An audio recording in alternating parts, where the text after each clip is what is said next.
ಯಾರಾಗ್ತಾರೆ ಕನ್ನಡದ Bigg Boss season 12ರ Bigg Boss winner?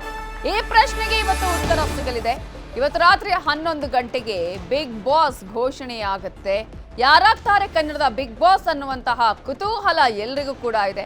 ಈಗಾಗಲೇ ಅವರವರ ಅಭಿಮಾನಿಗಳು ಎಲ್ಲರೂ ಕೂಡ ಇವರೇ ಬಿಗ್ ಬಾಸ್ ವಿನ್ನರ್ ಅಂತ ಹೇಳ್ತಿದ್ದಾರೆ.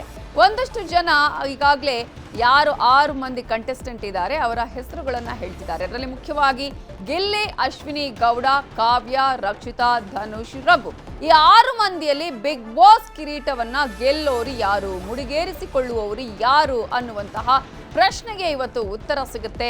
ಅಶ್ವಿನಿ ಹಾಗೂ ಗಿಲ್ಲಿ ನಟನ ನಡುವೆ ಬಿಗ್ ಫೈಟ್ ಎದುರಾಗಿದ್ದು ಈಗಾಗಲೇ 37 ಕೋಟಿ ವೋಟ್ ಪಡೆದಿರೋ ಸ್ಪರ್ಧಿ ಯಾರು, ಯಾರ ಕೈ ಹಿಡಿದು ಮೇಲೆತ್ತುತ್ತಾರೆ ಕಿಚ್ಚ ಸುದೀಪ್ ಅನ್ನುವಂತಹ ಪ್ರಶ್ನೆ, ಆ ಒಂದು ಕುತೂಹಲ, ಕಾತರತೆ ಇವತ್ತು ರಾತ್ರಿ 11 ಗಂಟೆಗೆ ಬಿಗ್ ಬಾಸ್ ಸೀಸನ್ 12ರ ಬಿಗ್ ಬಾಸ್ ಯಾರು ಅನ್ನುವಂತಹ ಕುತೂಹಲಕ್ಕೆ ತೆರೆ ಬೀಳುತ್ತೆ. ಆದರೆ ಆ ಕುತೂಹಲ 11 ಗಂಟೆವರೆಗೂ ಹಾಗೇ ಇರುತ್ತೆ.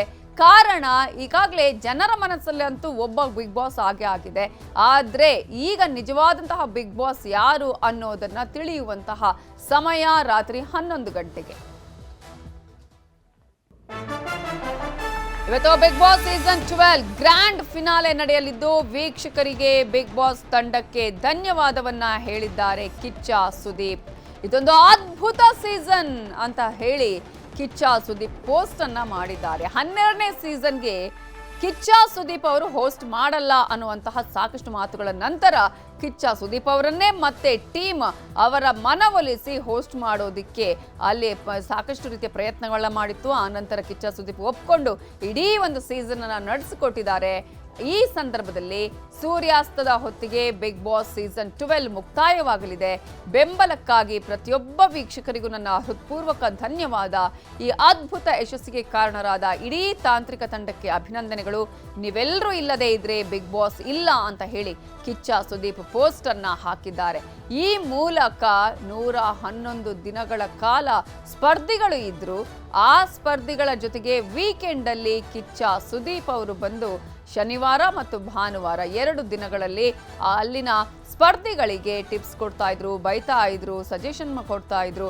ಈಗ ಈ ಒಂದು ಇಡೀ ಬಿಗ್ ಬಾಸ್ ಸೀಸನ್ 12 ಮುಕ್ತಾಯ ಕಾಣುವಂತಹ ಸಮಯ.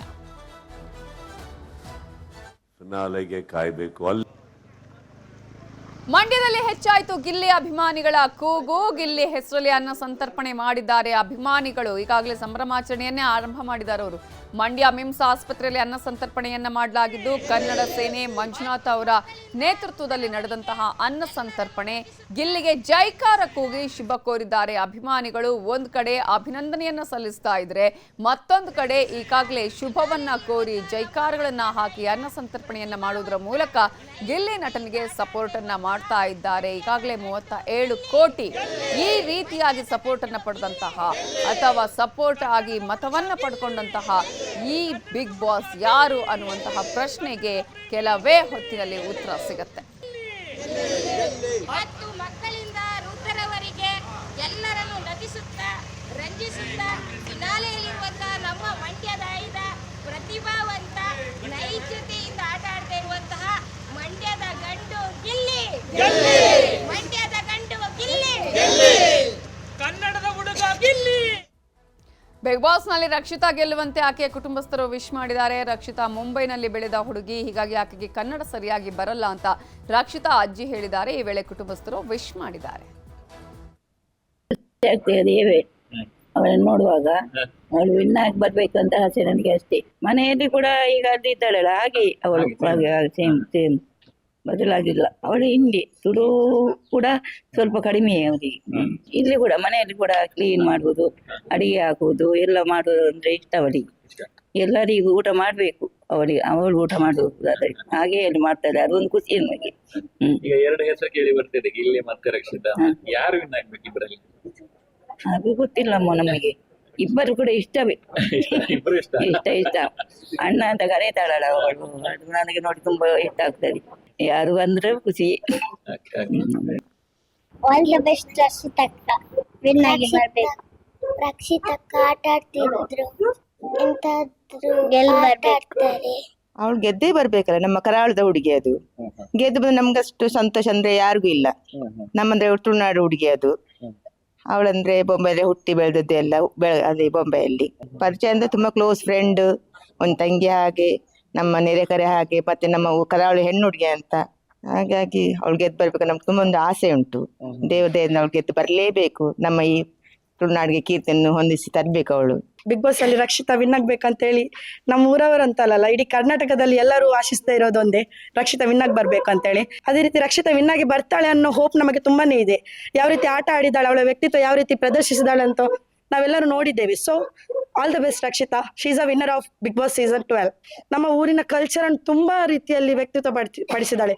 ಎಲ್ಲ ಕಂಬಳ ಆಗ್ಲಿ, ಇನ್ನೊಂದು ನಮ್ಮ ಊರಲ್ಲಿ ಏನೆಲ್ಲ ನಾವೊಂದು ಪ್ರಸಿದ್ಧಿ ಕಾರ್ಯಕ್ರಮ ಇದೆ ಅದನ್ನೆಲ್ಲ ಅಲ್ಲಿ ಎಕ್ಸ್ಪ್ಲೈನ್ ಮಾಡ್ತಿದ್ದೆ. ಅವಳ ವ್ಯಕ್ತಿತ್ವ ಯಾವ ರೀತಿ ಇದೆ, ಜೆನ್ಯೂನ್ ಆಗಿತ್ತು. So we are wishing for her win. Bigg Boss ಸ್ಪರ್ಧಿಗಳ ಬಗ್ಗೆ ಮಾಜಿ ಸ್ಪರ್ಧಿ ಚೈತ್ರಾ ಕುಂದಾಪುರ ಮಾತಾಡಿದ್ದಾರೆ. ರಾಜ್ಯಾದ್ಯಂತ ಒಂದಿಷ್ಟು ಚರ್ಚೆ ಮತ್ತೆ ಕುತೂಹಲಕ್ಕೆ ಕಾರಣವಾಗಿರುವಂತದ್ದು ಸೀಸನ್ 12ನ ಬಿಗ್ ಬಾಸ್ನ ವಿನ್ನರ್ ಯಾರು ಅನ್ನುವಂಥ ಪ್ರಶ್ನೆ ಮೂಡಿರುವಂತದ್ದು. ಈ ಬಗ್ಗೆ ಮಾತಾಡಲಿಕ್ಕೆ ಚೈತ್ರಾ ಕುಂದಾಪುರ ಅವರು ನಮ್ಮ ಜೊತೆ ಇರುವಂತದ್ದು. ಮೇಡಮ್, ನೀವು ಅದೇ ಮನೆಯಿಂದ ಹೊರಗೆ ಬಂದವರು, ಮನೆಯ ಬಗ್ಗೆ ಏನ್ ಹೇಳ್ತೀರಿ? ತುಂಬಾ ಖುಷಿ ಆಗುತ್ತೆ. ಆ ಮನೆ ತುಂಬಾ ಜನರಿಗೆ ಜೀವನ ಕೊಟ್ಟಿದೆ.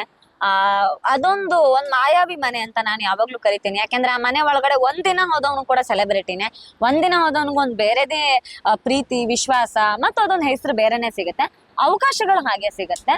ಸೊ ಹಾಗಾಗಿ ತುಂಬಾ ಖುಷಿ ಇದೆ. ಅದೊಂಥರ ನಾನು ಬರ್ತಾನೋ ಹೇಳಿದ್ದೆ, ಅದೊಂಥರ ದೇವಸ್ಥಾನ ಇದ್ದ ಹಾಗೆ ಅಂತ. ಯಾಕೆಂದ್ರೆ ಹೊರಗಡೆಯಿಂದ ಕಾಣುವಾಗ ತುಂಬಾ ಜನಕ್ಕೆ ಅದ್ರ ಬಗ್ಗೆ ತಪ್ಪ ಅಭಿಪ್ರಾಯಗಳಿರ್ಬೋದು. ಬಿಗ್ ಬಾಸ್ ಮನೆ ಹಾಗೆ ಬೇಕು ಅಂತ ಮಾಡ್ತಾರೆ, ಈ ತರ ತುಂಬಾ ತಪ್ಪ ಅಭಿಪ್ರಾಯಗಳಿರುತ್ತೆ. ಆದ್ರೆ ಬಿಗ್ ಬಾಸ್ ಮನೆ ಒಳಗಡೆ ಹೋಗಿ ಬದುಕಿ ಬಂದವನಿಗೆ ಮಾತ್ರ ಗೊತ್ತಿರುತ್ತೆ ಆ ಮನೆ ಎಷ್ಟು ನಮಗ್ ಕೊಡುತ್ತೆ, ಬದುಕನ್ನು ಎದುರಿಸೋದಕ್ಕೆ ಎಷ್ಟು ತಾಕತ್ತು ಕೊಡುತ್ತೆ, ಎಷ್ಟು ನಮ್ಮನ್ನ ಗಟ್ಟಿಗೊಳಿಸುತ್ತೆ ಮಾನಸಿಕವಾಗಿ ಅಂತೆಲ್ಲ ನೋಡಿದಾಗ ಬಹುಶಃ ಆ ಮನೆಯಲ್ಲಿ ನನಗಂತೂ ತುಂಬಾ ಲಕ್ಕಿ. ಯಾಕಂದ್ರೆ ನಾನು 135 ದಿನ, ಸುದೀರ್ಘ 135 ದಿನ ಆ ಮನೆಯಲ್ಲಿ ಜೀವಿಸಿದವಳು. ಯಾರಿಗೂ ಸಿಗದೆ ಇರುವಂತ ಅವಕಾಶಗಳು ನನಗೆ ಆ ಮನೆಯಲ್ಲಿ ಸಿಕ್ಕಿದೆ. ಈಗ ಇರುವಂತ ಸೀಸನ್ 12 ಸ್ಪರ್ಧಾಳುಗಳ ಬಗ್ಗೆ ಪ್ಲಸ್ ಮತ್ತೆ ಮೈನಸ್ ಏನು? ಈಗಿರೋ ಸ್ಪರ್ಧಾಳುಗಳಿಗೆ ನೋಡಿ, ಫಿನಾಲೆಲ್ ಬಂದಿರೋಂತ ಎಲ್ಲಾರ್ಗು ಪ್ಲಸ್ ಗಳೇ ಇದೆ, ಮೈನಸ್ ಗಳನ್ನ ಗೆದ್ದು ಬಂದಿದ್ದಾರೆ ಅವರು. ಹಾಗಾಗಿ ಅವ್ರು ಪ್ಲಸ್ ಬಂದಿದ್ದಾರೆ ಅಂತ. ಗಿಲ್ಲಿ ಇರಬಹುದು, ನಾನು ಯಾವಾಗ್ಲೂ ಅವ್ನಿಗೆ ಹೇಳ್ತಾ ಇದ್ದೆ, ಅವ್ನ ತಮಾಷೆ ಅವನ ಪ್ಲಸ್ ಹೌದು ಮೈನಸ್ ಹೌದು ಅಂತ. ರಕ್ಷಿತಾಗೆ ನೋಡಿ, ಭಾಷೆ ಬರಲ್ಲ ಅನ್ನೋದೊಳಗೆ ಮೈನಸ್ ಅಂತ ಅನ್ಕೊಂಡಿದ್ರು, ಬಟ್ ಅದರಿಂದಲೇ ಅವಳು ಫಿನಾಲೆ ತಲುಪಿದ್ಲು. ಅಶ್ವಿನಿ ಅವ್ರಿಗೆ ನಾನು ಹೇಳಿದಾಗ ಇವ್ರು ಸ್ವಲ್ಪ ಮುಂಗೋಪಿ ಅನ್ನೋದು ಬಿಟ್ರೆ ಒಳ್ಳೆ ಆಟಗಾರ್ತಿ. ಎಲ್ಲರೂ ಕೂಡ ಧನುಷ್ ಅವ್ರದ್ದೇ ರೀತಿಲಿ ಆಟ, ನಾನು ಯಾವಾಗ್ಲೂ ಧನುಷ್ ಹೇಳ್ತಾ ಇದ್ದೆ ಮಾತಾಡಲ್ಲ ಮಾತಾಡಿ ಅಂತ. ಸೊ ಅವ್ರು ಚೆನ್ನಾಗಿ ಆಟದ ಮೂಲಕ, ಒಬ್ಬೊಬ್ಬರ ಸ್ಟ್ರೆಂತ್ ಮೂಲಕನೇ ಅವ್ರು ಒಳಗಡೆ ಬರ್ತಾರೆ. ಸೊ ಆ ಸ್ಟ್ರೆಂತ್ ಅನ್ನೇ ಕಾಪಾಡ್ಕೊಂಡು ಅವ್ರು ಮುಂದೆನೂ ಆಡ್ಬೇಕಾಗತ್ತೆ ಅಂತ. ಇರುವ ಎಲ್ಲಾ ಕಂಟೆಸ್ಟ್ ಗಳ ಬಗ್ಗೆ ವಿಶ್ ಮಾಡೋದಾದ್ರೆ ಎಲ್ಲರಿಗೂ ವಿಶ್ ಮಾಡ್ತೀನಿ. ಯಾಕಂದ್ರೆ ಎಲ್ಲರೂ ಗೆದ್ದಿದ್ದೀರಿ. ಅದು ಇಷ್ಟು ದಿನ ಹೋರಾಟ ಮಾಡ್ಕೊಂಡು ಬಂದು ಅಲ್ಲಿ ನಿಲ್ಲೋದು ಸಣ್ಣ ವಿಷಯ ಅಲ್ವೇ ಅಲ್ಲ. ಸೊ ಆ ವಿಚಾರದಲ್ಲಿ ಎಲ್ಲರೂ ಗೆದ್ದಿದ್ದಾರೆ. ಟ್ರೋಫಿ ಯಾರಿಗೂ ಒಬ್ರಿಗೆ ಸಿಗಬಹುದು, ಆದ್ರೆ ಟ್ರೋಫಿಗಿಂತ ಆಚೆ ಹೊರಗಡೆ ಬಂದ್ಮೇಲೆ ಸಿಗೋಂತ ಅವಕಾಶಗಳು, ಹೊರಗಡೆ ಬಂದ್ಮೇಲೆ ಸಿಗೋಂತ ಜನರ ಪ್ರೀತಿ ನೀವು ಹೇಗೆ ಉಳಿಸ್ಕೊಂಡು ಹೋಗ್ತೀರಿ ಅನ್ನೋದು ಬಹಳ ದೊಡ್ಡದಾಗತ್ತೆ. ಸೊ ಆ ವಿಚಾರದಲ್ಲೂ ಎಲ್ಲರೂ ಗೆಲ್ಲಿ, ಜೀವನದಲ್ಲಿ ಗೆಲ್ಲಿ ಅಂತ ಆಶಿಸ್ತೀನಿ. ಎಸ್, ಇದು ಚೈತ್ರಾ ಕುಂದಾಪುರ ಅವರ ಮಾತು. ಗಣೇಶ್ ಸಾಹೇಬ್ರಘಟ್ಟ, ನ್ಯೂಸ್ 18 ಉಡುಪಿ. ಇವತ್ತು ಬಿಗ್ ಬಾಸ್ ಫಿನಾಲೆ ಹಿನ್ನೆಲೆ ಗಿಲ್ಲಿ ನಟನ ಪರವಾಗಿ ಶಾಸಕ KY ನಂಜೇಗೌಡ ಬೆಂಬಲವನ್ನ ವ್ಯಕ್ತಪಡಿಸಿದ್ದಾರೆ. ಗಿಲ್ಲಿ ಬಹಳ ಕಷ್ಟದಿಂದ ಮೇಲೆ ಬಂದ ಕಲಾವಿದ. ಬಿಗ್ ಬಾಸ್ ಗಿಲ್ಲಿಗೆ ಶುಭವಾಗಲಿ ಅಂತ ಶಾಸಕ ನಂಜೇಗೌಡ ಹಾರೈಸಿದ್ದಾರೆ. ತುಂಬಾ ಪ್ರಚಾರ ಆಗ್ಬಿಟ್ಟಿದ್ದಾರೆ. ಏನಕ್ಕಾಗಿ ಪ್ರಚಾರ ಆಗಿದ್ದಾನೆ, ಯಾಕಾಗಿದ್ದಾನೆ, ಅವನ ಕಲೆ ಇವತ್ತು ರಾಜ್ಯ ಅಲ್ಲ, ಹೊರ ರಾಜ್ಯಗಳೆಲ್ಲ, ವಿದೇಶದಲ್ಲೂ ಕೂಡ ಈ ಬಿಗ್ ಬಾಸ್ ಅನ್ನು ನೋಡೋಂಥವರು ಅದರಲ್ಲಿ ಗಿಲ್ಲಿನ ಇಷ್ಟಪಡ್ತಾ ಇದ್ದಾರೆ. ಅವ್ರಿಗೆ ಒಳ್ಳೇದಾಗಲಿ ಅಂತ ಹಾರೈಸ್ತಾ ಇದ್ದೀನಿ. ಲಕ್ಷಾಂತರ ಜನ ಗಿಲ್ಲಿ ಗೆಲ್ಲಲಿ ಅಂತೇಳಿ ಇವತ್ತು ಅವ್ರಿಗೆ ಪ್ರೋತ್ಸಾಹ ಕೊಡ್ತಾ ಇದ್ದಾರೆ. ಆದರೆ ಅವರು ಪ್ರೋತ್ಸಾಹ ಕೊಡ್ತಾ ಇರೋದು ಏನು ಉದ್ದೇಶದಿಂದ ಅಂದರೆ ಅವನ ಹತ್ರ ಒಂದು ಕಲೆ. ಒಬ್ಬ ರೈತರ ಕುಟುಂಬದಲ್ಲಿ ಹುಟ್ಟಿದಂಥ ಒಬ್ಬ ಗಿಲ್ಲಿ ಹುಡುಗನಿಗೆ ಇಂಥ ಒಂದು ಕಲೆ ಇದೆ ಅಂದರೆ ಅವ್ರಿಗೆ ನಾವೆಲ್ಲರೂ ಪ್ರೋತ್ಸಾಹಿಸಬೇಕಾಗ್ತದೆ. ಅವ್ರಿಗೆ ಇನ್ನೂ ಒಳ್ಳೇದಾಗಲಿ ಅಂತ ಹಾರೈಸಬೇಕಾಗ್ತದೆ. ನನ್ನ ಪ್ರಕಾರ ಇವತ್ತು ಬಿಗ್ ಬಾಸ್ ಅಲ್ಲಿ ಮೊದಲನೇವನಾಗಿ ಅವನು ಗೆಲ್ಲೋದ್ರ ಅನುಮಾನ ಇಲ್ಲ. ಅವ್ರಿಗೆ ಒಳ್ಳೇದಾಗ್ಲಿ ಅಂತ ಹಾರೈಸ್ತಾ ಇದ್ದೀನಿ. ನಮಸ್ಕಾರ. ಕಲಬುರಗಿಯಲ್ಲಿ ಒಂದಿಷ್ಟು ಬಿಗ್ ಬಾಸ್ ಫ್ಯಾನ್ಸ್ ಮಾತಾಡಿದ್ದಾರೆ, ಕೇಳಿ. ಗಿಲ್ಲಿನೇ ಗೆದ್ದೇ ಬರಬೇಕು. ಗಿಲ್ಲಿನೇ ಬರಬೇಕು. ಅವ್ರು ಚೆನ್ನಾಗಿ ಮಾಡ್ತಾ ಇದ್ದಾರೆ. ಅದ್ರ ಕಡೆನೇ ಅವರೇ ಬರಬೇಕು. ನಮ್ಮೆಲ್ಲರೂ ಓಟು ಅವರಿಗೆ, ಅವ್ರು ಬರಲೇಬೇಕು. ಬಿಗ್ ಬಾಸ್ ಭಾಳ ಚೆನ್ನಾಗಿ ನಡೀತಾ ಇದೆ. ಅದರಲ್ಲಿ ಗೆಲ್ಲಬೇಕಾದ್ರೆ ಗಿಲ್ಲಿ ಭಾಳ ಇದು ನಮ್ದು ಇದು ಆಗಬೇಕು, ಗೆಲ್ಲಬೇಕಂತ ಭಾಳ ನಮ್ದು ಇದು ಆಸೆ. ಬಿಗ್ ಬಾಸ್ ತುಂಬ ಒಳ್ಳೆಯದಿದೆ. ಸೊ ಅದರಲ್ಲಿ ನಮ್ಮ ಕರ್ನಾಟಕ ನಮ್ಮವರಾದಂಥ ಗಿಲ್ಲಿಯವರು ವಿನ್ ಆಗಿ ಆಗ್ತಾರೆ. ಆಲ್ ದ ಬೆಸ್ಟ್ ಗಿಲ್ಲಿ ಇಷ್ಟ ರೀ. ಯಾಕಂತಂದ್ರೆ ಅವ್ರದ್ದು ಆಟ ಆಡಿದ ವ್ಯಕ್ತಿತ್ವ ಆಯಿತು, ಅವ್ರು ಎಷ್ಟು ದಿನ ಇದ್ದಿದ್ದು ಬರೀ ಒಂದು ಕಾಮಿಡಿ ಮೂಲಕ ಎಲ್ಲ ಕೊಟ್ಟೋದಾಯಿತು. ಹಾಗಾಗಿ ಎಲ್ಲ ಜನಗೂ ಇಷ್ಟ ಆಗ್ಯದಣ್ಣ. ಒಳ್ಳೆ ಮನುಷ್ಯನ, ಒಂದು ರೈತರ ಕುಟುಂಬನಿಂದ ಬಂದನ, ಗೆಲ್ಬೇಕಂತ ನಮ್ದು ಒಂದು ಆಸೆ ಅದ. ನಾವು ಬಿಗ್ ಬಾಸ್ ನೋಡ್ತೀವಿ ರೀ. ನಮಗೆ ಗಿಲ್ಲಿ ಇಷ್ಟ ರೀ. ಯಾಕಂದ್ರೆ ಒಂದು ಬಡತನ ಕುಟುಂಬದಿಂದ ಬಂದಂಥ ಮಿಡಲ್ ಕ್ಲಾಸ್ ಹುಡುಗ ಅಂದ್ರೆ ಗಿಲ್ಲಿ ಒಂದು ಹೊರಗಡೆ ಕ್ರೇಜ್ ನೋಡ್ಬೇಕಂದ್ರೆ ಕಣ್ಣೇ ಸಾಲ್ತಾ ಎಷ್ಟು ಜನರ ಪ್ರೀತಿ ಗಳಿಸಿದ್ರೆ ಕಾಮಿಡಿ ಮೂಲಕ. ಬಿಗ್ ಬಾಸಿಗೆ ಹೋಗ್ಬೇಕಂದ್ರೆ ಕಾಮಿಡಿ ಮೂಲಕನೇ ಹೋಗಿದ್ದು, ಗಿಲ್ಲಿನೇ ಗೆಲ್ಲೋದು. ಇನ್ನು ಮೈಸೂರಿನ ಬಿಗ್ ಬಾಸ್ ಫ್ಯಾನ್ಸ್ ಏನಂತಾರೆ, ಯಾರ ಪರ ಒಲವಿದೆ ಕೇಳಿ. ಹುಡುಗ ಜೊತೆಗೆ ಪ್ರತಿಭಾವಂತ, ಅದು ನಮ್ಮ ಈ ಹಳೆ ಮೈಸೂರು ಭಾಗದಲ್ಲಿ, ನಮ್ಮ ಮಳವಳ್ಳಿ ಭಾಗದಲ್ಲಿ ಈ ತರ ಟ್ಯಾಲೆಂಟೆಡ್, ಇಷ್ಟೊಂದು ಪಾಪ್ಯುಲರ್ ಬಿಗ್ ಬಾಸ್ ಬಂದವ್ರೆ ಅಂದ್ರೆ ಖಂಡಿತವಾಗಿ ಗೆಲ್ಲೇಬೇಕು. ನಮ್ಮ ಹಳ್ಳಿ ಹುಡುಗ ಅನ್ನೋದಕ್ಕಿಂತ ಹೆಚ್ಚಾಗಿ ಅವರು ಪ್ರತಿಭಾವಂತರು. ಅವ್ರನ್ನ ನಾವು ಬರೀ ಬಿಗ್ ಬಾಸ್ ಅಲ್ಲ, ಅದಕ್ಕಿಂತ ಮುಂಚೆ ಯೂಟ್ಯೂಬ್ ವಿಡಿಯೋಸ್ ಇಂದನೂ ನೋಡ್ಕೊಂಡ್ ಬಂದಿದ್ದೀನಿ. ಅದರಿಂದ ನಂಗೆ ಅವಾಗಿಂದನೂ ಗಿಲ್ಲಿ ತುಂಬಾ ಫೇವ್ರೇಟ್. ನಾನು ಗಿಲ್ಲಿಗೇನೆ ಇವಾಗೂ ಓಟ್ ಹಾಕಿದ್ದೀನಿ. ಇವಾಗಲೂ ತೋರಿಸ್ತೀನಿ, ನಾನು ಹಾಟ್ ಸ್ಟಾರ್ ಅಲ್ಲಿ 99 ವೋಟ್ಸ್ ಮಾಡಿದ್ದೀನಿ. ಹುಡುಗ ಗಿಲ್ಲಿ ಇವತ್ತು ಫಿನಾಲೆ ಇದೆ, ಏನ್ ಅನ್ನಿಸ್ತಿದೆ? ಯಾರು ಗೆಲ್ತಾರೆ, ಯಾರು ಗೆಲ್ಲಬೇಕು? ಸರ್ ಆಲ್ರೆಡಿ ಸಂಭ್ರಮ ಮಾಡ್ತಿದ್ದೀವಿ ಸರ್. ನಾವು ಗಿಲ್ಲಿನೇ ಗೆಲ್ಲೋದು ಅಂತ ಆಲ್ರೆಡಿ ಸಂಭ್ರಮ ಮಾಡ್ತಾ ಇದೀವಿ. ಆಲ್ಮೋಸ್ಟ್ ಎಲ್ಲ ಈಗ ಡಿಕ್ಲೇರ್ ಆಗ್ಬಿಟ್ಟಿದೆ ಗಿಲ್ಲಿನೇ ವಿನ್ನರ್ ಅಂತ. ಇನ್ನೇನಿಲ್ಲ, ಸಂಭ್ರಮ ಮಾಡೋದು ಅಷ್ಟೇ ಆಚೆ ಹೋದ್ಮೇಲೆ. ಏನ್ ಇಷ್ಟ ಆಗ್ತಿದೆ ಗಿಲ್ಲಿ ಸರ್? ಎಲ್ಲ ತರನು ಈಗ ಗಿಲ್ಲಿಲಿ ಏನಂದ್ರೆ, ಈ ಬಿಗ್ ಬಾಸ್ ನೋಡ್ತೀವಿ ಗಿಲ್ಲಿಗೋಸ್ಕರ. ನಾವು ಇಷ್ಟು ವರ್ಷ ಓಟು ಯಾರಿಗೂ ಹಾಕಿಲ್ಲ. ನಾವು ಜಿಯೋ ಹಾಟ್ಸ್ಟಾರ್ ಈ ಸರಿ ಡೌನ್ಲೋಡ್ ಮಾಡಿ ಓಟ್ ಹಾಕ್ತಾರೆ. ನಿಜವಾಗ್ಲು ಖಂಡಿತ ಯಾರಿಗೂ ಓಟ್ ಹಾಕಿಲ್ಲ ನಾವು. ಈಗ ಏಳು ಹೇಳ್ದಂಗೆ 37 ಕೋಟಿ ಓಟ್ ಬಂದೈತಂದ್ರೆ ಅಷ್ಟು ಜನ ಡೌನ್ಲೋಡ್ ಮಾಡ್ಕೊಂಡು ಓಟ್ ಹಾಕ್ತವ್ರೆ. ಅದು ಆಲ್ಮೋಸ್ಟ್ ಗಿಲ್ಲಿ ಫಾಲೋವರ್ಸ್. ಹೌದು, ಖಂಡಿತ ಗಿಲ್ಲಿ ಸರ್. ಏನ್ ವಿಶ್ ಮಾಡ್ತೀರಿ ಸರ್? ಅದೇ ಗೆದ್ದಿ ಒಂದು ಫ್ಯೂಚರ್ ಒಳ್ಳೇದಾಗ್ಲಿ ಅವ್ರಿಗೆ. ಪಾಪ ಹಳ್ಳಿ ಹುಡುಗ, ಬಡವ್ರ ಮಕ್ಕಳು ಬೆಳಿಬೇಕು. ನಮ್ಮ ಅಭಿಪ್ರಾಯ ಅದೇ, ನಮ್ಮ ಡಾಲಿ ಹೇಳ್ದಂಗೆ ಬಡವ್ರ ಮಕ್ಕಳು ಬೆಳಿಬೇಕು, ಬಡವ್ರನ್ನ ಬೆಳೆಸಬೇಕು. ಬಿಗ್ ಬಾಸ್ ಒಂದು ವ್ಯಕ್ತಿತ್ವದ ಆಟ, ಎಂಟರ್ಟೈನ್ಮೆಂಟ್ ಫ್ಯಾಕ್ಟರ್ ಚೆನ್ನಾಗಿದೆ. ಸೊ ನಮ್ಗೆ ಗಿಲ್ಲಿ ತುಂಬಾ ಇಷ್ಟ ಆಗ್ತಾರೆ. ಇವತ್ತು ಫಿನಾಲೆ ಇದೆ, ಯಾರು ಗೆಲ್ತಾರೆ ಅನ್ಸುತ್ತೆ? ಗಿಲ್ಲಿ ಗೆಲ್ತಾರೆ ಅನ್ಸುತ್ತೆ. ಗಿಲ್ಲಿನೇ ಗೆಲ್ಬೇಕು. ಯಾಕೆ ಅಂದ್ರೆ ಫಸ್ಟ್ ಆಫ್ ಆಲ್ ಗಿಲ್ಲಿ ಬಂದು ಮಂಡ್ಯದವರು, ಸೊ ನಾವು ಮಂಡ್ಯದವರೇನೆ. ಸೊ ನಮ್ಮ ಊರಿನವರು ಚೆನ್ನಾಗಿ ಗೆದ್ರೆ ನಮಗೂ ತುಂಬಾ ಜಾಸ್ತಿ ಖುಷಿ ಆಗುತ್ತೆ. ಮಳವಳ್ಳಿ ಹುಡುಗ ಗಿಲ್ಲಿ, ಸೊ ನಾವು ಆ ಸೈಡೆ. ಸೊ ಅದಕ್ಕೆ ಗಿಲ್ಲಿ ಗೆಲ್ಬೇಕು. ಗಿಲ್ಲಿ ಬಿಟ್ಟು ಬೇರೆ ಯಾರು ಇಷ್ಟ ಆಗ್ತಾರೆ ಅಂದ್ರೆ ರಕ್ಷಿತಾ ಇಷ್ಟ ಆಗ್ತಾರೆ. ಸೊ ಅವರು ಚೆನ್ನಾಗಿ ಆಡ್ತಾರೆ. ಆ ಕಡೆ ಈ ಕಡೆ ಯಾರ್ಯಾರು ಇರ್ತಾರೆ ಅಂತ I think Gilli and Rakshita. ನಾವು ಗಿಲ್ಲಿ ನಟಂಗ್ ಓಟ್ ಹಾಕ್ತಾ ಇದೀವಿ. 99% ಹಾಕಿದೀವಿ ಸರ್. ಯಾಕೆ ಇಷ್ಟ ಆಗ್ತಾರೆ ಗಿಲ್ಲಿ? ನಮ್ಮ ಮಂಡ್ಯದ ಹುಡುಗ, ಅದಕ್ಕೋಸ್ಕರ ಇಷ್ಟ ಸರ್ ನಮ್ಗೆ. ಗಿಲ್ಲಿ ಏನ್ ಇಷ್ಟ ಆಗ್ತಿದೆ ನಿಮ್ಗೆ? ಚೆನ್ನಾಗಿ ಆಡ್ತಿದಾರೆ, ಒಳ್ಳೆ ಕೌಂಟ್ರ್ ಕೊಡ್ತಾ ಇದಾರೆ ಎಲ್ಲಾರ್ಗು, ಅದಕ್ಕೆ ಇಷ್ಟ ಆಗುತ್ತೆ. ನಮ್ಗೆ ಗಿಲ್ಲಿನೇ ಗೆಲ್ಬೇಕು. ಯಾಕೆ? ಬಡವ್ರ ಮನೆ ಹುಡುಗ ಬೆಳಿಬೇಕಲ್ವಾ, ಅದಕ್ಕೆ. ಯಾಕೆ ಇಷ್ಟ ಆಗ್ತಿದ್ದಾರೆ ಗಿಲ್ಲಿ? ಎಂಟರ್ಟೈನ್ಮೆಂಟ್ ಕೊಡ್ತಾರೆ ಎಲ್ಲಾರ್ಗು, ಅದಕ್ಕೋಸ್ಕರ. ಇವತ್ತಿಬ್ರು ಸುದೀಪ್ ಅವ್ರ ಕೈಯಲ್ಲಿ ಯಾರ್ಯಾರು ಇರ್ತಾರೆ? ಇವತ್ತು ಇದ್ರೆ ರಕ್ಷಿತಾ ಮತ್ತೆ ಗಿಲ್ಲಿ ಇಬ್ರೆ. ಕಪ್ ಗೆಲ್ಲೋದು? ಬೆಳಗಾವಿಯಲ್ಲೂ ಕೂಡ ಬಿಗ್ ಬಾಸ್ ಫ್ಯಾನ್ಸ್ ಮಾತಾಡಿದ್ದಾರೆ. ಯಾರ ಪರ ಒಲವಿದೆ, ಏನ್ ಹೇಳಿದ್ದಾರೆ ನೋಡಿ. ಬಿಗ್ ಬಾಸ್ ನನ್ನ ಎವ್ರಿ ಸೀಸನ್ನ ಕಂಟಿನ್ಯೂಲಿ ನೋಡ್ತೀನಿ. ಸೊ ನಂಗೆ ಅದರಲ್ಲಿ ಬಿಗ್ ಬಾಸ್ ಅಂದರೆ ತುಂಬ ಇಷ್ಟ, ಬಿಕಾಸ್ ಆಫ್ ಸುದೀಪ್ ಸರ್ ಇದ್ದರೆ ಬಿಗ್ ಬಾಸ್ ನೋಡೋಕ್ಕೆ ಮಜಾ. ಸೊ ಬಿಗ್ ಬಾಸ್ ತುಂಬ ಅಂದರೆ ತುಂಬ ಒಳ್ಳೆ ಶೋ. ನನ್ನ ಫೇವ್ರೇಟ್ ಬಂದುಬಿಟ್ಟು ಗಿಲ್ಲಿ ಅವರು. ತುಂಬ ಚೆನ್ನಾಗಿ ಆಡ್ತಿದ್ದಾರೆ. ಸ್ಟಾರ್ಟಿಂಗಿಂದನೂ ತುಂಬ ಎಂಟರ್ಟೈನ್ ಮಾಡ್ತಾರೆ. ತುಂಬ ಅಂದರೆ ತುಂಬ ಚೆನ್ನಾಗಿ ಆಡ್ತಾರೆ. ಈ ಸೀಸನಲ್ಲಿ ಮೇ ಬಿ ನನ್ನ ಪ್ರಕಾರ ಅವರೇ ವಿನ್ ಆಗ್ಬೋದು ಅಂತ ಅನಿಸುತ್ತೆ. 100% ಶೋ ಗಿಲ್ಲಿನೇ ವಿನ್ ಆಗ್ತಾರೆ. ಆ್ಯಂಡ್ ಅವ್ರಿಗೆ ಇವಾಗಿರೋ ಫಾಲೋವರ್ಸ್ ನೋಡಿದ್ರೆ ಪಕ್ಕ ಅವರೇ ವಿನ್ ಆಗ್ತಾರೆ. ಸೆಕೆಂಡ್ ಬಂದುಬಿಟ್ಟು ಮೇ ಬಿ ಅಶ್ವಿನಿ ಅವರು ತುಂಬ ಚೆನ್ನಾಗಿ ಆಡ್ತಾರೆ. ಸೆಕೆಂಡ್ ಅವರು. And third maybe Kavya ಬರ್ಬೋದು. ಬಿಗ್ ಬಾಸ್ ಅಲ್ಲಿ ಈಗ ಧನುಷ್ ಇಷ್ಟ ಆದ್ರೆ ಗಿಲ್ಲಿ ಅವರು ವಿನ್ ಆಗ್ತಾರೆ ಅನ್ಸುತ್ತೆ. ಬಿಗ್ ಬಾಸ್ ನೋಡೋದು ನನ್ನ ತಾಯಿ ಮತ್ತು ನಾನು. ಆಮೇಲೆ ಈ ಸೀಸನ್ದಾಗ ನಾವು ಇಷ್ಟಪಡೋದು ಕಂಟೆಸ್ಟೆಂಟ್ ಅಂದ್ರೆ ಗಿಲ್ಲಿ ಅವರು ಬಂದುಬಿಟ್ಟು, ಗಿಲ್ಲಿ ಜೊತೆಗೆ ಅಶ್ವಿನಿ ಮೇಡಮ್ ಸರ್. ಯಾವ ರೀತಿ ಅಂದರೆ ಅವರು ಎಂಟರ್ಟೈನಿಂಗ್ ಆಗಿದ್ದಾರೆ. ಎಲ್ಲ ಟಾಸ್ಕ್ಗಳಲ್ಲಿ ತುಂಬಾ ಚೆನ್ನಾಗಿ ಮಾಡಿದ್ದಾರೆ. ಆ್ಯಕ್ಚುಲಿ ನಮ್ಮ ಮನೆಯಲ್ಲಿ ನಮ್ಮ ತಾಯಿಯವ್ರಿಗೆ ಫೇವ್ರೇಟ್ ಕಂಟೆಸ್ಟೆಂಟ್ ಬಂದುಬಿಟ್ಟು ಕಾವ್ಯ ಅವರು ಮೇಡಮ್. ಕಾವ್ಯ ಅವ್ರ ರನ್ನರ್ ಅಪ್, ಗಿಲ್ಲಿ ಅವ್ರು ಬಂದುಬಿಟ್ಟು ವಿನ್ನರ್ ಆಗ್ತಾರೆ ಸರ್. ಎಸ್ 100%. ಯಾಕಂದರೆ ಫಾಲೋವರ್ಸ್ ತುಂಬ ಚೆನ್ನಾಗಿಯೇ ಅವ್ರಿಗೆ ಸಿಗ್ತಾ ಇದೆ ಸೋಷಿಯಲ್ ಮೀಡಿಯಾದಲ್ಲಿ.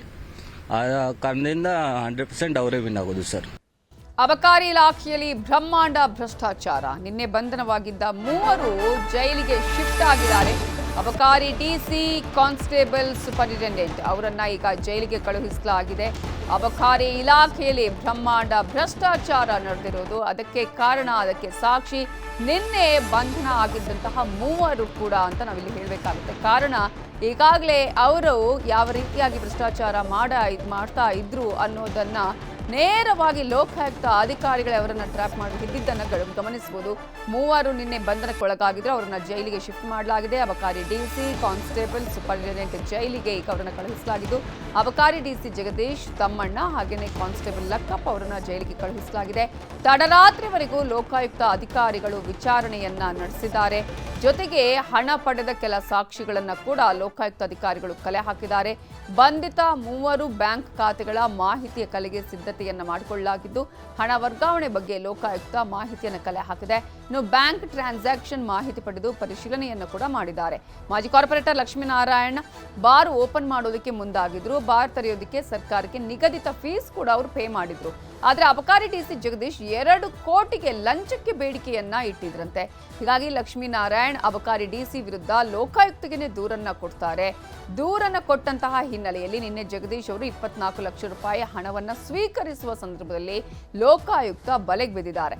ಬ್ಯಾಗ್ ಅಲ್ಲಿ ಹಣ ತುಂಬಿಕೊಂಡು ಹೋಗುವಾಗ ಅಬಕಾರಿ ಇಲಾಖೆ ಡ್ರೈವರ್ ಲಕ್ಕಪ್ಪ ಸಿಕ್ಕಿಬಿದ್ದಿದ್ದಾನೆ. ಬಾರ್ ಲೈಸೆನ್ಸ್ಗೆ ಲಂಚ ಕೇಳಿದ ವಿಚಾರಕ್ಕೆ ಸಂಬಂಧಪಟ್ಟ ಹಾಗೆ ಅಬಕಾರಿ ಭವನದ ಕಚೇರಿಯಲ್ಲೇ ಲೈಸೆನ್ಸ್ ಡೀಲ್ ನಡೆದಿತ್ತು.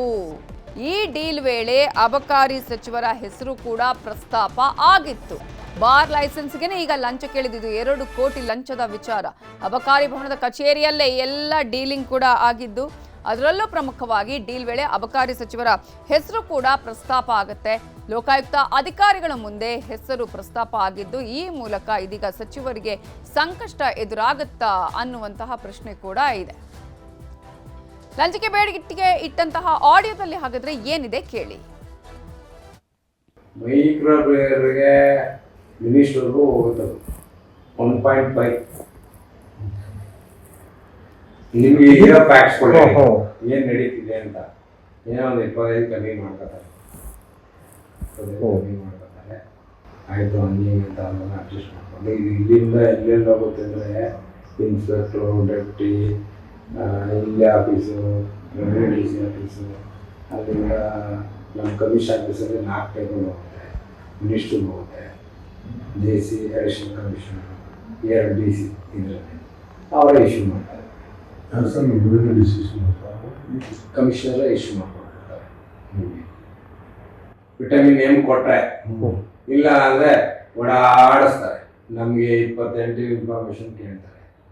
ಏನೋ ಒಂದು ಇನ್ಫ್ಲೂಯೆನ್ಸ್ ಇತ್ತು, ಸ್ವಲ್ಪ ದುಡ್ಡು ಇತ್ತು ಅಂದರೆ ಹಂಗೂ ನಡೀತದೆ. ಇಲ್ಲ ನಾವು ಇಲ್ಲ ಸರ್ ಅವ್ರ ಕೈಲಿ ಆಗಲ್ಲ, ಅಷ್ಟಾಗಲ್ಲ ಅಂದ್ರೂ ನಮಗೆ ವಾಪಸ್ ಕಳಿಸ್ತಾರೆ. ಇದು ಸರಿ ಇಲ್ಲ, ಅದು ಸರಿ ಇಲ್ಲ, ನೀವು ಇಸ್ಕೊಬಿಟ್ಟಿರ್ತೀರ, ನಮಗೆ ಕೊಡೋಣ ಅನ್ನೋದು ಒಂದು ತಲೆಯಲ್ಲಿ ಏನೋ ತಲೆಯಲ್ಲಿ ಕುಂಬ ಕೊಟ್ಬಿಟ್ಟಿರ್ತಾರೆ. ಇಲ್ಲ ಬಿಡಿ ಸರ್, ನಾವು ಇಲ್ಲಿ ನೋಡ್ತೀವಲ್ಲ ಸರ್ ಅವ್ರ ಕೈಲಿ ಆಗಲ್ಲ, ಪಾಪ ಏನೋ ಒಂದು ಮಾಡ್ಕೊತಿದ್ದಾರೆ, ಮಾಡಿಬಿಡೋಣ ಏನೋ ಹೋಗಿ ಎಲ್ಗೂ ಎಂಡ್ ಆಗುತ್ತೆ. ಅಬಕಾರಿ ಸಚಿವ ಆರ್.ಬಿ. ತಿಮ್ಮಾಪುರಗೆ ಎದುರಾಗತ್ತಾ ಸಂಕಷ್ಟ ಈಗ? ಯಾಕಂದ್ರೆ ಸಚಿವ ತಿಮ್ಮಾಪುರ ಹಾಗೂ ಪುತ್ರನ ಮೇಲೆ ಅಕ್ರಮದ ಆರೋಪ ಕೇಳಿ ಬಂದಿದೆ.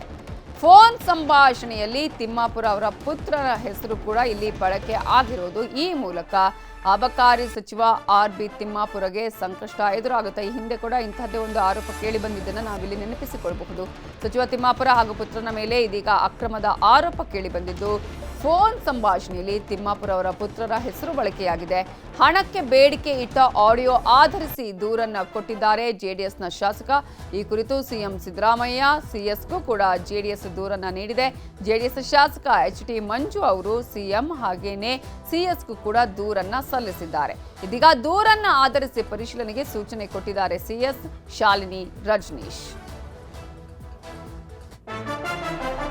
ಅಬಕಾರಿ ಡಿಸಿ ಮೇಲೆ ಲೋಕಾಯುಕ್ತ ರೇಡ್ ವಿಚಾರಕ್ಕೆ ಸಂಬಂಧಪಟ್ಟ ಹಾಗೆ ಅಬಕಾರಿ ಸಚಿವರ ಹೆಸರು ಇರುವ ಬಗ್ಗೆ ಗೊತ್ತಿಲ್ಲ ಅಂತ ಹೇಳಿ ಮೈಸೂರಲ್ಲಿ ಸಿಎಂ ಸಿದ್ದರಾಮಯ್ಯ ಹೇಳಿಕೆಯನ್ನ ಕೊಟ್ಟಿದ್ರು. ಆದರೆ ಈ ವಿಚಾರಕ್ಕೆ ಸಂಬಂಧಪಟ್ಟ ಹಾಗೆ ಇದೀಗ ನಾವಿಲ್ಲಿ ಗಮನಿಸಬೇಕಾಗಿರೋದೆ, ಸಿಎಸ್ ಅವರು ಅಂದರೆ ಶಾಲಿನಿ ರಜನೀಶ್ ಅವರು ದೂರು ಆಧರಿಸಿ ಪರಿಶೀಲನೆಗೆ ಸೂಚನೆ ಕೂಡ ಕೊಟ್ಟಿದ್ದಾರೆ. ಬಟ್ ಇದರ ಬಗ್ಗೆ ನನಗೇನು ಗೊತ್ತಿಲ್ಲ ಅಂತ ಸಿಎಂ ಸಿದ್ದರಾಮಯ್ಯ ಹೇಳಿಕೆ ಕೊಟ್ಟಿದ್ದಾರೆ. ಲೋಕಾಯುಕ್ತದವರು ಅವರ ಕೆಲಸ ಏನಿದೆ ಅದನ್ನ ಮಾಡಲಿ ಅಂತ ಹೇಳಿದ್ದಾರೆ. ಲೋಕಾಯುಕ್ತ ರೈಡ್ ಆಗಿದೆ ಸರ್, ಇಲ್ಲಿ ಅಬಕಾರಿ ಡಿಸಿ ಮೇಲೆ ಸರ್. ಅವರು ಒಂದು 2 ಕೋಟಿ ಲಂಚ ಇಸ್ಕೊಬೇಕಾದ್ರೆ ರೈಡ್ ಆಗಿದೆ ಸರ್. ಅವರು ಕೂಡ ಒಂದು ಆಡಿಯೋ ಸಿಕ್ಕಿದೆ. ಆಡಿಯೋದಲ್ಲಿ ಈಗ ಯಾರು ತಿಂತಾರೆ ಅವ್ರ ಮೇಲೆ ಕ್ರಮ ತಗೊಳ್ಳಿ. ನಾವು ಅದ್ರ ಮೇಲೆ ಅದಕ್ಕೆ ಅಡ್ಡಿ ಬರಲ್ಲ. ಲಿಕ್ಕರ್ ಸಚಿವರ ಹೆಸರು ಹೇಳಿದ್ದಾರೆ. ಸಚಿವರ ಹೆಸರಿದೆ ಸರ್, ಅವರು ಕೊಡಬೇಕಾಗಿತ್ತು. ಗೊತ್ತಿಲ್ಲ ನನಗೆ, ಗೊತ್ತಿಲ್ಲ. ಬಿಜೆಪಿ ಅಲಿಗೇಷನ್ ಅದ್ರ ಮೇಲೆ ಶುರುವಾಗಿದೆ ಈಗ.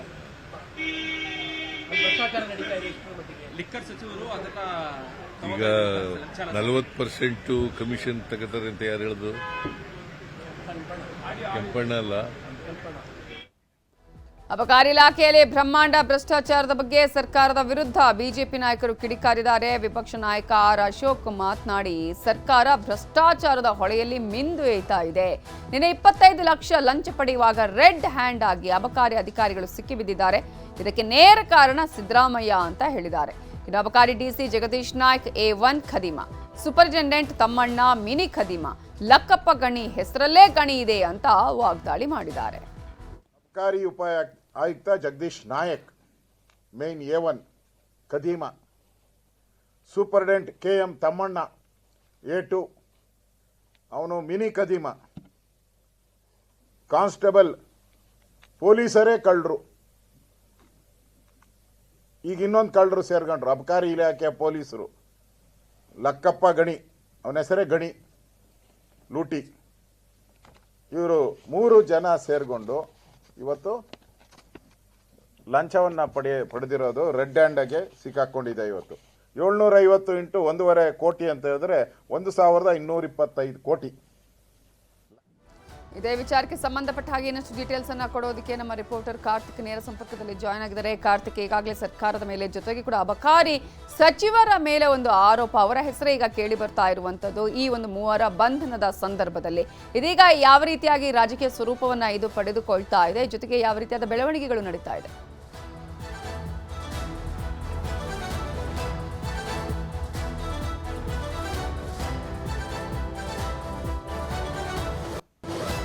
ಮಾಡ್ತಾ ಇದ್ವಿ.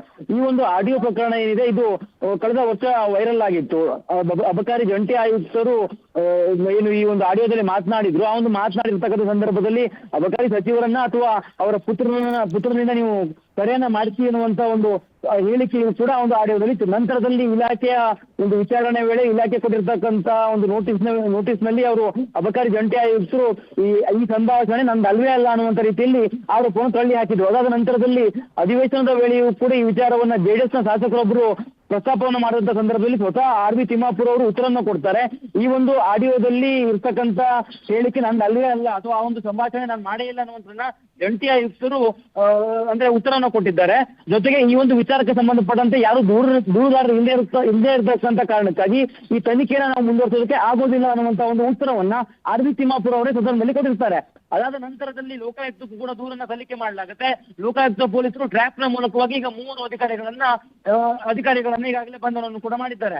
ಜೊತೆಗೆ ಈ ಒಂದು ವಿಚಾರಕ್ಕೆ ಸಂಬಂಧಪಟ್ಟಂತೆ ಯಾವ ಲೋಕಾಯುಕ್ತ ಪೊಲೀಸರ ಟ್ರ್ಯಾಪ್ ನಲ್ಲಿ ಅಧಿಕಾರಿಗಳು ಬಂಧನವಾದ್ರು ಮತ್ತೆ ವಿಪಕ್ಷಗಳು ಈಗ ಸರ್ಕಾರದ ವಿರುದ್ಧ ಹರಿಯಾಯ್ತಾ ಇರ್ತಕ್ಕಂಥದ್ದು. ಈ ಒಂದು ಅಬಕಾರಿ ಇಲಾಖೆಯ ಅಕ್ರಮದಲ್ಲಿ, ಅಬಕಾರಿ ಇಲಾಖೆ ಲಂಚ ಪ್ರಕರಣದಲ್ಲಿ ಸರ್ಕಾರವೇ ಇನ್ವಾಲ್ವ್ ಇದೆ. CM ಸಿದ್ದರಾಮಯ್ಯನವರು ಕೂಡ ಇದಕ್ಕೆ ಇದರಲ್ಲಿ ಇದ್ದಾರೆ ಅನ್ನುವಂತ ಪಾಲುದಾರರು ಅನ್ನುವಂತ ರೀತಿಯಲ್ಲಿ ಆರೋಪನ ಮಾಡ್ತಾ ಇದ್ದಾರೆ. ಆರ್ಥಿಕ ಇಲಾಖೆಯ ಅಡಿಯಲ್ಲಿ ಅಬಕಾರಿ ಇಲಾಖೆ ಬರುತ್ತೆ. ಅಬಕಾರಿ ಸಚಿವರ ಹೆಸರು ಮತ್ತು ಅವರ ಪುತ್ರನ ಹೆಸರು ನೇರವಾಗಿ ಅಲ್ಲಿ ಉಲ್ಲೇಖ ಆಗಿದೆ. ಆ ಒಂದು ಕಾರಣಕ್ಕಾಗಿ ಅಬಕಾರಿ ಸಚಿವರನ್ನ ನೀವು ರಾಜೀನಾಮೆ ಪಡೆಯಬೇಕು. ಇಲ್ಲದೆ ಇದು ಹೋದಂತ ಸಂದರ್ಭದಲ್ಲಿ ಅಬಕಾರಿ ಇಲಾಖೆಯ ಈ ಒಂದು ಏನು ಹಗರಣ ಇದೆ, ಈ ಒಂದು ಹಗರಣದಲ್ಲಿ CM ಸಿದ್ದರಾಮಯ್ಯನವರು ಕೂಡ ಪಾಲುದಾರರು ಅನ್ನುವಂತ ಆರೋಪವನ್ನ ಈಗಾಗಲೇ ವಿಪಕ್ಷಗಳು ಮಾಡ್ತಾ ಇರ್ತಕ್ಕಂಥದ್ದು. ಸರ್ಕಾರ ಅಧಿಕಾರಕ್ಕೆ ಬಂದ ನಂತರದಲ್ಲಿ ಅಬಕಾರಿ ಇಲಾಖೆಯ ವಿಚಾರಕ್ಕೆ ಸಂಬಂಧಪಟ್ಟಂತೆ ಇದು 2ನೇ ಬಾರಿ ಭ್ರಷ್ಟಾಚಾರದ ಆರೋಪ ಪ್ರಸ್ತಾಪ ಆಗ್ತಾ ಇರ್ತಕ್ಕಂಥದ್ದು. ವಿಪಕ್ಷಗಳು ಅಬಕಾರಿ ಸಚಿವ R.B. ತಿಮ್ಮಾಪುರ್ ಅವರ ರಾಜೀನಾಮೆಗೂ ಕೂಡ ಈಗ ಒತ್ತಾಯವನ್ನು ಮಾಡ್ತಾ ಇದ್ದಾರೆ. ಒಂದ್ ಕಡೆ ಲೋಕಾಯುಕ್ತ ಪೊಲೀಸರು ತನಿಖೆಯನ್ನು ನಡೆಸಲಿ ಅನ್ನುವಂತ ರೀತಿಯಲ್ಲಿ CM ಸಿದ್ದರಾಮಯ್ಯನವರು ಮಾಧ್ಯಮಗಳಿಗೆ ಉತ್ತರವನ್ನು ಕೊಟ್ರೆ, ಇನ್ನೊಂದು ಕಡೆ ಸರ್ಕಾರದ ಇನ್ವಾಲ್ವ್ಮೆಂಟೇ ಇದೆ ಇದರಲ್ಲಿ, ಕೇವಲ ಅಧಿಕಾರಿಗಳ ಮಾತ್ರ ಇಲ್ಲ, ಸರ್ಕಾರ ಮತ್ತು ಸಚಿವರು ಇದರಲ್ಲಿ ಪಾಲುದಾರರಿದ್ದಾರೆ ಅನ್ನುವಂತ ಆರೋಪವನ್ನು ವಿಪಕ್ಷಗಳು ಮಾಡ್ತಾ ಇರ್ತಕ್ಕಂಥದ್ದು. Thank you Karthik ಡೀಟೇಲ್ಸ್ಗೆ.